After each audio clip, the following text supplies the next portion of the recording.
এতিয়া যিখিনি টকা আমাৰ সঞ্চয় হল, যদি অৰুণোদয় নাথাকিলেহেঁতেন আমি 1250 টকা আমি নিজে খৰচ কৰিব লাগিলহেঁতেন, চাউল বজাৰৰ পৰা কিনিব লাগিলহেঁতেন, দালি নিমখ বজাৰৰ পৰা কিনিব লাগিলহেঁতেন। এতিয়া আমি কিনিব নালাগে, আমাৰ টকা সঞ্চয় হল। এই সঞ্চয় হোৱা টকাখিনি আমি ক'ত খৰচ কৰিম? মোৰ এটাই অনুৰোধ, আমি ল'ৰা ছোৱালীৰ শিক্ষাত আমাৰ যিখিনি টকা পইচা সঞ্চয় হল, এইখিনি আমাৰ ল'ৰা ছোৱালীৰ শিক্ষাৰ বাবে আমি খৰচ কৰিব লাগিব।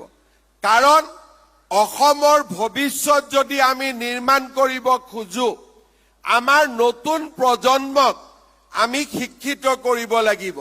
চৰকাৰে এই আঁচনিবিলাক দিয়াৰ বাবে যিখিনি পুঁজি, যিখিনি টকা আমাৰ ঘৰত সঞ্চয় হয়, এই টকাখিনি আমি যাতে আমাৰ ল'ৰা ছোৱালীৰ শিক্ষাৰ বাবে খৰচ কৰোঁ। কাৰণ আমাৰ অসমত আমি প্ৰতিগৰাকী ল'ৰা ছোৱালীক শিক্ষিত কৰিব খোজো। আমি তেওঁলোকক একোটা মানৱ সম্পদ ৰূপে গঢ়ি তুলিব খোজো।